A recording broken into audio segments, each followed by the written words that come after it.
Bismillahirrahmanirrahim. Assalamualaikum warahmatullahi wabarakatuh. Halo, selamat pagi anak-anakku sekalian. Alhamdulillah, pada kesempatan ini kita bisa belajar lagi tentang pendidikan agama Islam. Hari ini kita akan membahas tentang sikap mandiri. Nah, sebelum itu, sebelum pelajaran sekarang dilanjut, kita akan ulas dulu sedikit tentang pelajaran yang telah lalu ya, pelajaran tentang percaya diri. Apa itu percaya diri? Sudahkah percaya diri hari ini? Harus ya, harus percaya diri. Nah, percaya diri itu adalah, suatu sikap yang ia mempercayai terhadap kemampuannya sendiri.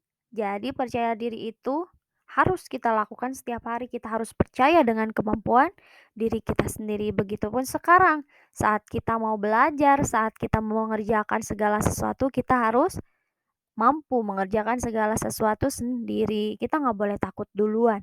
Nah, baik kita akan bahas selanjutnya adalah sikap mandiri. Apakah hari ini kita sudah mandiri? Apa ya mandiri itu? Sering ya kita dengar mandiri. Oke, kita bahas ya. Nih, mandiri merupakan sikap tidak bergantung kepada orang lain. Sikap mandiri merupakan akhlak terpuji dan sangat mulia. Nih, anak yang mandiri akan berusaha melakukan dan memenuhi kebutuhannya dengan usahanya sendiri. Seperti contoh, di situ ada gambar anak sedang membersihkan tempat tidur. Nah, itu merupakan suatu sikap mandiri yang dilakukan. Jadi lanjutkan. Apa ya ciri-ciri anak yang mandiri itu? Yang pertama, dia melakukan segala sesuatu sendiri tanpa minta bantuan orang lain. Nah, kita harus seperti itu karena kita adalah makhluk yang mempunyai kemampuan, dibekali rasa percaya diri oleh Allah. Maka dari itu, ketika kita sudah memiliki rasa percaya diri, kita lakukan segala sesuatunya sendiri. Kemudian yang kedua, kita tidak suka menyuruh dan bergantung kepada orang lain. Hayo di sini siapa yang masih suka menyuruh-nyuruh orang? Contoh di rumah saja kalian suka tidak menyuruh orang tua untuk mengambilkan ini itu? Tidak boleh ya. Kalau sudah besar, kalau sudah kelas 3, sekarang sudah saatnya melakukan segala sesuatu sendiri. Kita tidak boleh menyuruh orang lain untuk mengambilkan barang kita. Kita sudah mampu berjalan, ya. Kita sudah mampu berjalan, sudah mampu berlari. Ya, maka dari itu kita harus bisa sendiri. Kemudian yang ketiga, berani dalam kebaikan. Nah, berani dalam kebaikan di sini artinya kita tidak boleh takut melakukan segala sesuatu. Harus berani. Misalkan disuruh ke depan kelas oleh guru, boleh kalian ke depan langsung. Itu harus berani. Jangan takut gagal. Kemudian harus mengacungkan tangan. Misal ketika bertanya, harus. Kita harus berani juga, tidak boleh takut. Kemudian yang keempat, bertanggung jawab atas sesuatu yang dilakukan, tidak mudah menyerah. Nah, kita tidak boleh menyerah ya, tapi harus bertanggung jawab sama apa yang kita lakukan. Contoh kecil, kita sekolah. Kalau sekolah pasti kita punya tugas. Nah, kita harus bertanggung jawab atas tugas yang kita miliki. Caranya seperti apa? Dengan mengerjakan tugas yang kita miliki, gitu ya. Jangan jangan misalkan nanti aja tugasnya sampai kita lupa tidak mengerjakan tugas itu. Berarti kita belum bisa bertanggung jawab terhadap diri sendiri, tapi kita harus mampu, harus mau mengerjakan dengan sendiri. Yang terakhir, tidak mudah menyerah. Nah, kita tidak boleh menyerah. Dikit-dikit, nggak mau, takut. Nah, jangan seperti itu. Tetapi kita harus, iya mau, ayo dicoba yuk, gitu. Tapi sekarang harus kita ubah ya, bukan takut gagal, tapi ayo boleh dicoba yuk. Nah, gitu. Urusan gagal itu masalah nanti. Kita tidak usah memikirkan gagal, ya. Yang penting kita sudah mencoba berani, ya. Kemudian kalau kita sudah berani, masalah hasilnya itu balik lagi kepada diri kita sendiri, ya, seperti itu.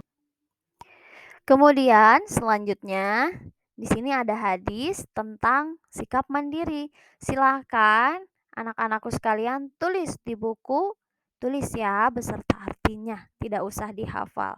Karena sudah ya hafalannya waktu itu tentang sikap percaya diri.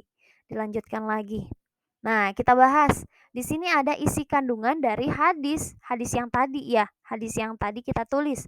Yang pertama, umat Islam hendaknya memenuhi kebutuhan hidupnya sesuai dengan kemampuannya dan dengan cara yang halal. Nah, kita sebagai umat Islam jangan apa-apa tuh minta minta bantuan orang lain. Kalau misalkan bisa sendiri, harus lakukan sendiri kecuali kalau kita betul-betul tidak mampu, harus dicoba dulu. Tetapi cobalah dengan cara yang baik ya, yang dengan cara yang halal. Kemudian yang kedua, anjuran untuk senantiasa bekerja, jangan bermalas-malasan. Kita sebagai makhluk hidup, sebagai makhluknya Allah, Allah itu paling benci kepada orang yang bermalas-malasan. Dikit-dikit malas, dikit-dikit malas. Nah, tidak boleh. Karena kita adalah makhluk hidup, kita harus punya semangat hidup, harus punya semangat berjuang. Kalau kita tugasnya sebagai siswa apa semangatnya? Pertama kita harus semangat dalam belajar, mengerjakan tugas, itu tugas kita ya. Tidak boleh bermalas-malasan. Kalau di rumah gimana? Di rumah kita harus membantu orang tua. Ya, jangan apa namanya tuh? Jangan melawan orang tua juga. Jadi dibantu orang tuanya, beresin rumah dibantu gitu. Nah, itu ciri sikap kita sudah mandiri. Nah, ini isi kandungan dari hadis tadi ya. Selanjutnya, bekerja hendaknya yang ketiga, jangan meminta-minta kepada orang lain karena bentuknya tidak terhormat. Nah, kita nggak boleh nih minta-minta sama orang lain. Kalau kita sudah bisa berusaha sendiri, kita nggak boleh minta-minta sama orang lain. Jadi, kalau pepatah mengatakan, tangan di atas lebih baik daripada tangan di bawah. Tangan di atas itu memberi, tangan di bawah itu minta-minta. Nah, kita harus mau memberi kepada orang lain karena pahala orang yang memberi. Memberi kepada orang yang tidak mampu itu adalah sangat besar gitu ya. Tapi kita harus punya keinginan memberi kepada orang lain. Jangan meminta-minta. Sifat meminta-minta itu tidak baik gitu. Kemudian selanjutnya, yang keempat, bekerja hendaknya disertai doa dan tawakal kepada Allah. Nah, setelah kita berusaha semaksimal mungkin, kita harus menyerahkan lagi kepada Allah. Ya, dikembalikan lagi dengan cara apa? Dengan cara bersyukur. Ucapkan alhamdulillah. Selanjutnya yang kelima, tidak boleh meremehkan jenis usaha apapun yang jalannya halal. Nah, ketika misalkan seseorang sedang melakukan belajar, misalnya. Nah, kita nggak boleh meremehkan orang yang sedang belajar, nggak boleh menghina, kamu mau belajar terus, misalnya nggak boleh seperti itu.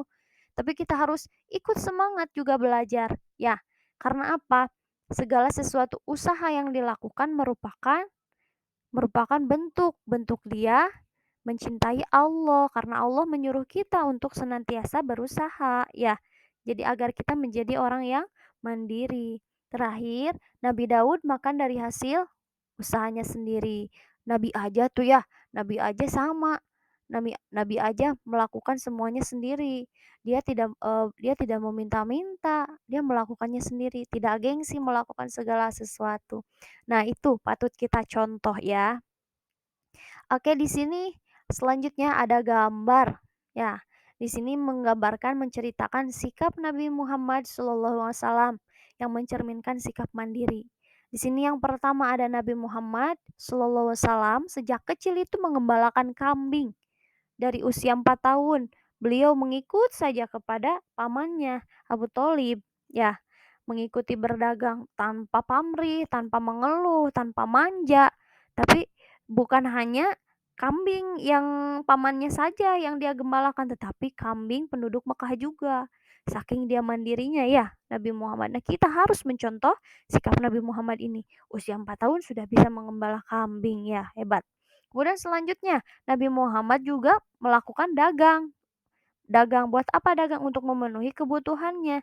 Itu adalah suatu bentuk tanggung jawabnya, suatu bentuk mandirinya Nabi Muhammad SAW. Kita juga harus mencontoh seperti apa. Tetapi karena kita seorang pelajar hari ini, kita juga boleh berdagang, membantu orang tua berdagang, boleh kita. Nabi Muhammad juga sama membantu pamannya berdagang, seperti itu. Ya, nah ini suatu bentuk sikap mandirinya Nabi Muhammad SAW. Nah, coba di sini ada contoh sikap mandiri yang kita lakukan sehari-hari. Apa aja ya? Pertama banyak sekali ya. Ibu sebutkan 4 saja di sini.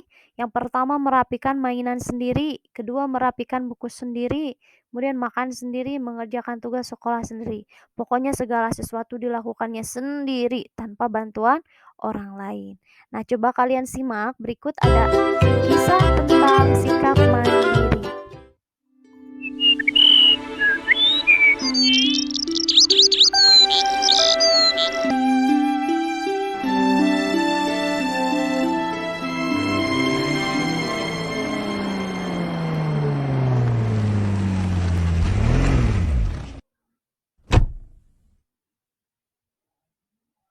Itu pasti mereka. Nisa, coba tebak, ayah bawa apa? Pasti sepatu. Asyik. Benar kan sepatu? Wah, bagus sekali. Cobain ya. Mio sudah tidak sabar ingin melihat Nisa pakai sepatu baru. Bismillah. Aduh, kok susah sih? Aduh.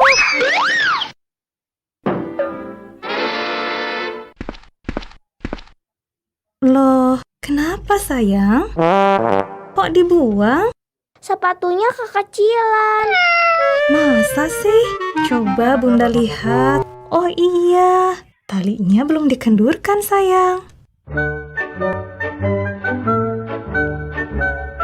Oh, ini sih gampang. Sudah, Bunda. Nah, sekarang coba pakai pelan-pelan ya.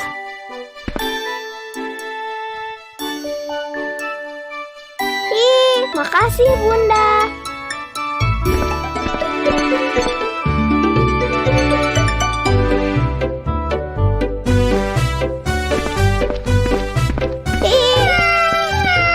Hore! Ups. Oh, sepatunya lepas. Ada apa lagi sayang? Pasti talinya belum kencang. Nah, coba lagi sayang. Pas, Bunda. Nisa bisa pakai sepatu. Anak ayah emang pintar.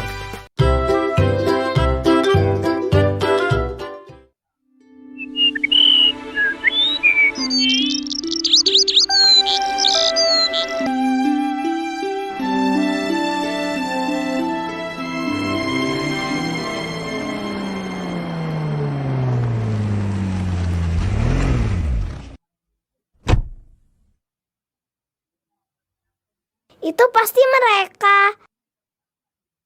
Nisa, coba tebak, ayah bawa apa? Pasti sepatu. Asyik. Benar kan sepatu? Wah, bagus sekali. Cobain ya. Mio sudah tidak sabar Nah, ingin kita tadi sudah melihat video tentang bentuk sikap mandiri. Sekarang kita kerjakan, ayo berlatih ya, yang sesuai dengan gambar yang tertera di sini ya. Silahkan dibaca. Dibaca juga di buku paket kalian pada halaman 32. Di situ ada ayo berlatih juga. Selamat mengerjakan ya. Mungkin itu saja pelajaran hari ini yang dapat Ibu sampaikan. Ibu mohon pamit, semangat terus untuk anak-anakku sekalian. Kemudian jangan lupa selalu jaga kesehatan. Assalamualaikum warahmatullahi wabarakatuh. Sampai jumpa.